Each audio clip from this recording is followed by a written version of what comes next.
Selamat pagi, siang, sore, malam, Bapak Ibu, Kakak, adik, tante sekalian. Hari ini saya berada di luaran ya, menikmati sore, ngopi-ngopi sambil merokok-merokok. Jadi mudah-mudahan suara saya kedengaran dengan jelas. Jadi hari ini momentum banget. Saya akan mereview OktaFX saya yang genap berusia 1 tahun. Jadi akunnya itu adalah akun OktaFX 1. Kita tahu dia punya adik ya, akun OktaFX 2 yang sudah bulan Juli kemarin kita sudah close karena butuh duit waktu itu ya. Nah sekarang OktaFX 1 genap 1 tahun dan ternyata gain yang saya dapat atau return on investment yang saya dapat itu 83,5%.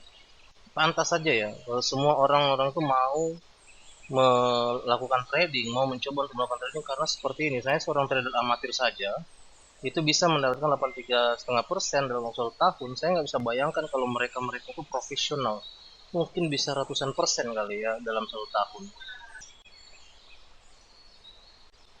Oke, karena ini akun OktaFX 1 saya sudah kena berusia 1 tahun, maka saya akan melakukan review selama 1 tahun ke belakang itu. Jadi data saya itu data tahunan ya, data harian dan juga ada data bulanannya.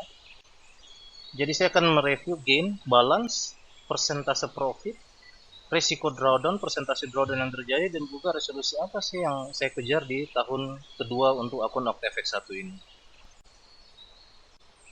Dari performa gain dulu ya.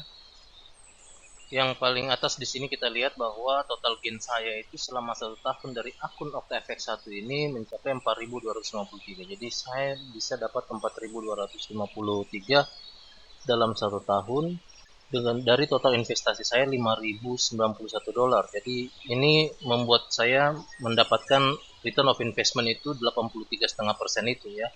Balance saya saat ini 9.253. Kalau kita lihat performanya, ini cukup eksponensialnya cukup baik ya di sini. Walaupun di sini dia sedikit linear, tapi ini menurut saya sudah sangat baik untuk 1 tahun. Apalagi untuk seorang amatiran seperti saya ini, dan saya sangat dibantu oleh robot juga ya.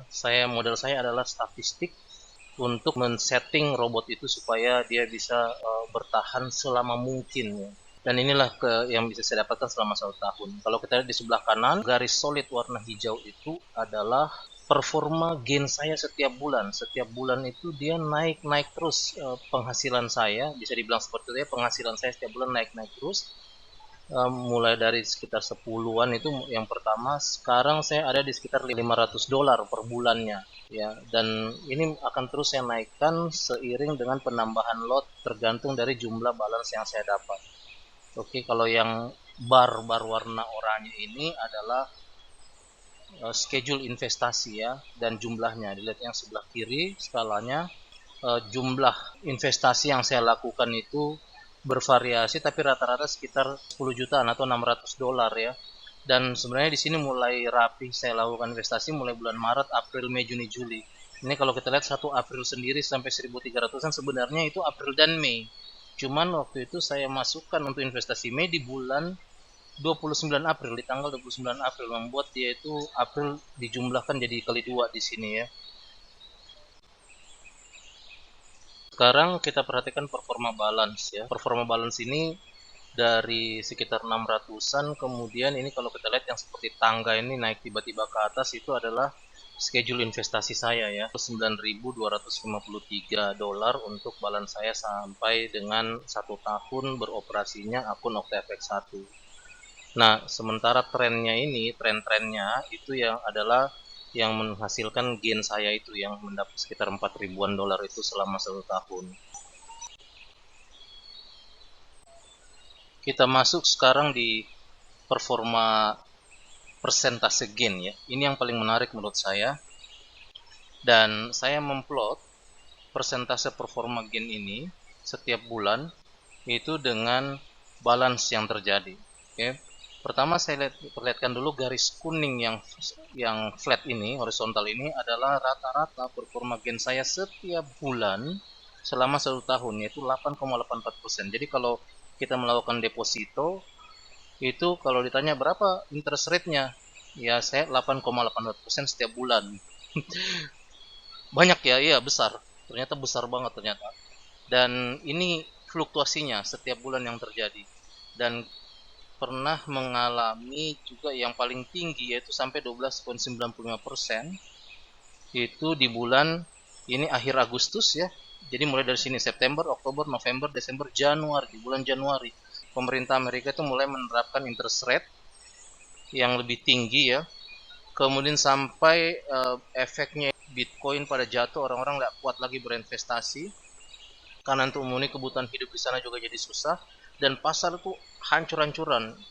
Euro begitu kuat dan US dollar hancur lebur. Selanjutnya dia menurun terus, dan yang 2 bulan terakhir yaitu Juli dan Agustus ini memang saya menganggap bahwa performa gain ini rendah sekali. Tapi nanti kita lihat bagaimana kaitannya dengan performa resiko ya.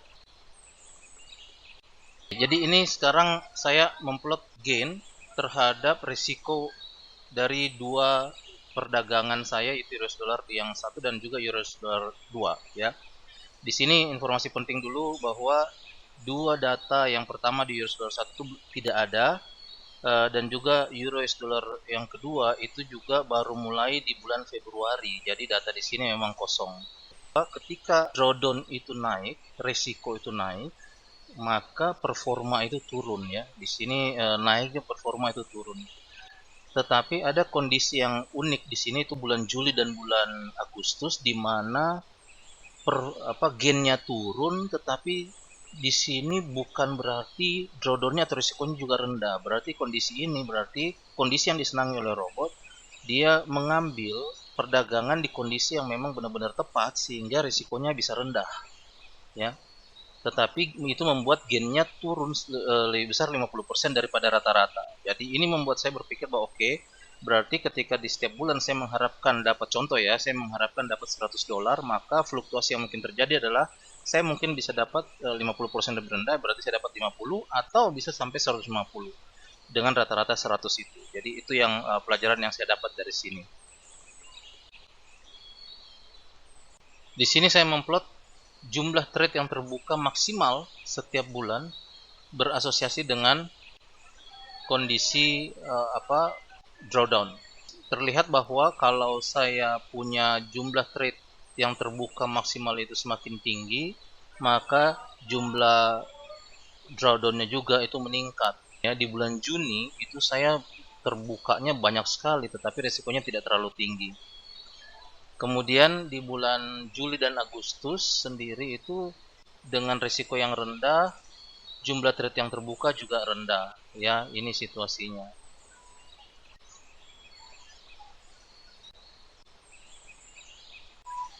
Jadi selanjutnya apa?